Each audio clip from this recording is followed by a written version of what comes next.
Communication, sharing ideas. We all communicate, or try. But what makes a really great speaker?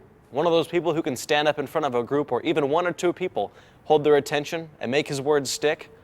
That's what you're going to find out in this video. You'll get to see, discuss, and practice some important basic communication skills. And you'll learn some valuable tips that will help you now, in college, in business, as well as in your everyday interactions with people. Ready to get started? Okay then, here we go. When you're speaking to a group, or even a couple of friends, stand in the neutral position. Your arms are hanging comfortably at your sides. Why is this so important?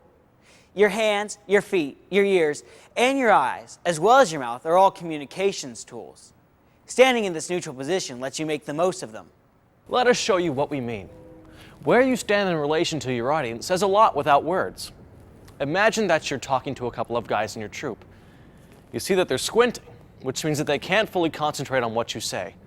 A smart communicator moves into the shade, or at least to a position where the sun isn't shining directly into the eyes of the audience. If you're talking to a group, you can choose to stand in one spot or move around a little. As you move, your audience will use their eyes to pay attention to where you are. But avoid pacing, which can be distracting. Movement on just key points will do the trick. If you see that you don't really have the attention of the person or people you're talking to, take a step towards them, subtly, to regain their attention. Your hands are also very powerful communication tools. You can use your hands and arms to emphasize ideas. An open-handed gesture with the palm up will invite participation. For example, this. Does anyone have any comments or questions? Typically gets a more positive response than, Does anyone have any comments or questions? gesturing with your palm down conveys a different message entirely. You use this gesture to calm someone who is talking too much or has interrupted another member of your audience in mid-sentence. Holding up a finger, as if to say, please wait a minute and we'll get you, also works to help you maintain control of the flow of communication. Remember, you use gestures for emphasis, as punctuation for what you're saying. Don't start flailing your arms around just to move them. That's nothing but a distraction. When you're not gesturing, keep your arms at your sides, not crossed over your chest, in your pockets, or in the fig leaf position. You'll divert the audience's attention away from your face. Now that we've covered how to be a great communicator from the neck down, let's move on to the mouth. Always remember to speak clearly and to project. In other words, speak loudly enough that you're sure the person who's sitting farthest from you can still hear you easily. That doesn't mean shout. Just project. And vary the pitch of your voice. Otherwise, you'll sound flat and monotone and your audience could end up asleep. What you say is important, but how you say it is equally important. So pay attention to the tone of your voice. So far, we've covered feet, hands, arms, and mouth. Next up, the eyes. Eye contact is a great way to connect with your audience and hold their attention. The best way to do this is to lock eyes with one person for about 3 seconds, then another, until you make contact with just about every person in the group. You'll be able to communicate emotion and energy, plus capture your audience's attention in a big way. The eyes, like the ears, can also help you read your audience. Do they need a bio break? Are they bored? Are they paying attention? Are they hungry? Are they ready to move on to a new topic? What your eyes don't tell you, your ears will. That is, if you're listening. I shouldn't have to listen. I'm the speaker, remember? No, my friend. Sharing ideas is a two-way process. Feedback, hearing what someone has to say, is a key part of the communication process. Let's review what we've talked about so far. That a good communicator uses his feet, hands, arms, mouth, eyes, and ears in the process. Posture is also important. Make sure you stand straight and tall and make eye contact. You will look and feel more confident. Now that you know how to look like a great communicator, let's find out how to be a great communicator, starting with a little history. Back more than 3,000 years ago, the Greek philosopher Aristotle created a communications model that is still valid today. Smart guy. He said that communication has 3 distinct parts: the sender, the message, and the receiver. The idea here is that messages flow both ways, from the sender to the receiver, and from the receiver to the sender. What that means is that both parties are responsible for good communication. Think of it like a football game. The quarterback would be the sender, the football would be the message, and the wide receiver would be the receiver. The quarterback is responsible for throwing the football in a way so the wide receiver can catch it as easily as possible so he can run with it and score. If the quarterback throws the ball too short or too long, the receiver might miss it. If the wide receiver isn't paying attention and doesn't try to position himself to catch the ball will probably end up on the ground. It takes the two of them working together to score. So as a speaker, how can you send your message so your audience can easily receive it? How can you help your audience understand what you're saying? You have to package the message effectively so your receiver gets it without a lot of work. Think about how a journalist packages a news story. It's always who, what, where, when, why, and how. The Boy Scouts of America has two distinct ways for you to communicate a message effectively too: the teaching edge and the leading edge. The letters E, D, G, and E stand for explain, demonstrate, guide, enable. In short, the best way to package your message when you're teaching someone a new skill. That means you explain how to do the skill, demonstrate to your audience how to complete the skill, guide them as they try to do the skill, and lastly, enable them to do it on their own. Now, everyone we lead is not going to be at the same level of knowledge, so you adjust your speaking style to match their level. When someone is clueless about a skill, you start with explaining the skill. When your audience has a general idea but needs to know specifically what the skill or behavior looks like, then demonstrating is the mode to operate in. Stepping back and letting the person or persons try out the skill for themselves means you limit your communication and coach them through the behavior. That's guiding. Enabling involves taking 2 steps back to allow the learner to hone the skill and own it for himself. In any of these stages, it's important to get feedback from your audience to make sure that the message you're sending is actually getting through. If you're talking below their ability, you run the risk of insulting, offending, or boring them, and you stop the communication process before it even starts. If you talk above their ability, you are certainly going to frustrate your audience, and then it's even harder to get them back.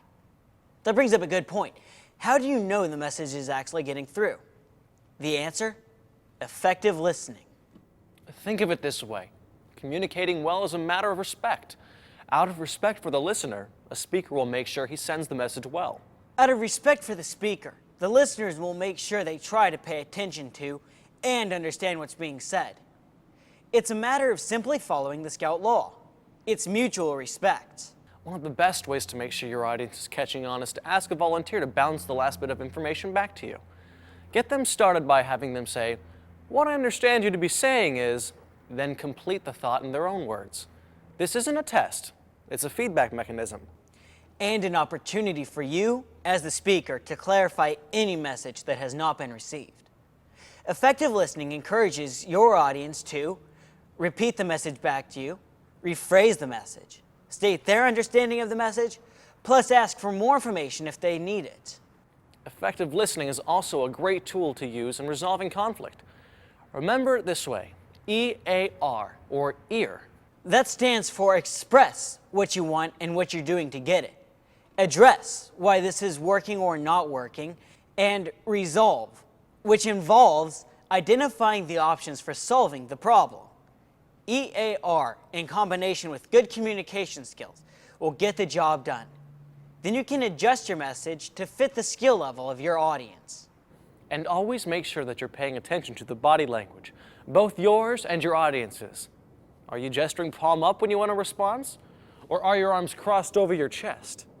Is your audience leaning forward, listening, or are they yawning or fidgeting? If you want to know how your message is being received, body language can tell you as much as words. So far, we've talked about communication, when it's just you and your audience involved. But sometimes you'll have a slide presentation or other type of visual tool to illustrate your points. If you're using any kind of tool, you have to rehearse and make sure that you're confident how everything works before the real presentation begins.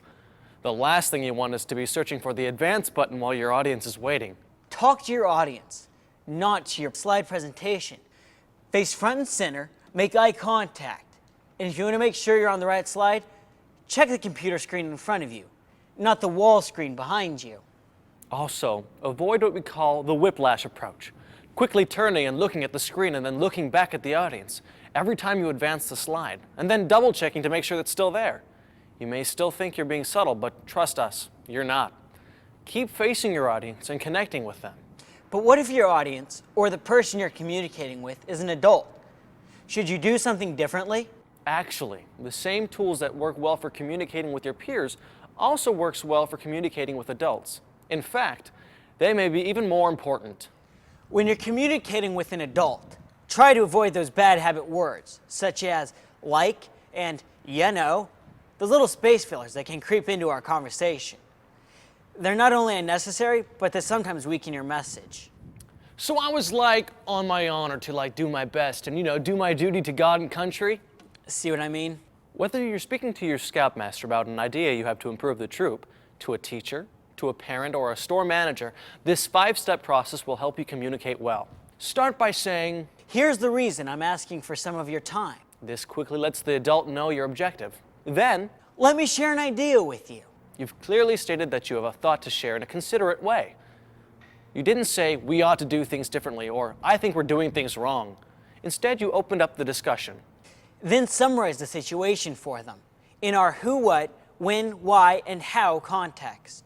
And reinforce the benefits. Here's why this idea helps us achieve our goals. Then the big finish. Let's discuss the steps to put this plan into action. Putting the idea into motion. Right about now, you ought to be feeling pretty confident because you've just learned some of the basic techniques that will ensure you always communicate well. Ready for a little review? When you're speaking, make sure you stand in the neutral position with your arms at your side and stand up straight. A good communicator uses his feet, hands, arms, mouth, eyes, and ears. Gesturing, stepping towards the audience and projecting your voice, making eye contact and listening to your audience's response helps make you a standout speaker. Remember, effective communication has 3 parts: the sender, the message, and the receiver. Each part plays an important role. The message has to be packaged well, the sender has to present the message effectively, and the receiver should do his part to take in the message. When you're using a slide presentation, make sure you rehearse and make eye contact with the audience, not the screen behind you. Finally, when you're communicating with an adult, use the same techniques we've talked about to communicate your message clearly. But avoid saying and those other little fillers. You'll sound more confident and professional. Oh, and there's another critical part of communicating well, and that's knowing when to stop talking. With that, we'll say goodbye, and thank you for your attention.